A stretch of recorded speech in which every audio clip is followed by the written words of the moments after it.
আমাদের এখানে রবিবার দিন হাটের দিন।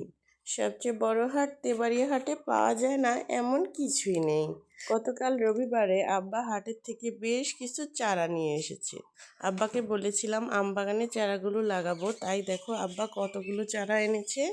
এই যে দেখছো, এগুলো হচ্ছে বেগুনের চারা, আগেরগুলো ছিল পটলের চারা। বেগুনের চারাগুলো আমাদের দেশীয় অর্থাৎ চরকি বেগুনের চারা। আর এখানে আছে কিছু মরিচের চারা।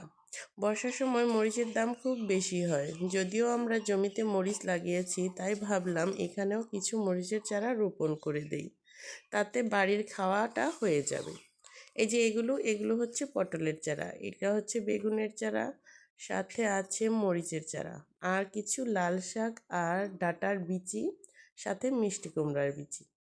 আজকের আমার এই ছোট্ট ভিডিওটা তোমরা কে কোথা থেকে দেখছো আর কারা কারা এইসব সবজির গাছগুলো লাগাতে পছন্দ করো, কমেন্টসে জানিয়ে যেও। Thanks for watching my video. আল্লাহ হাফেজ।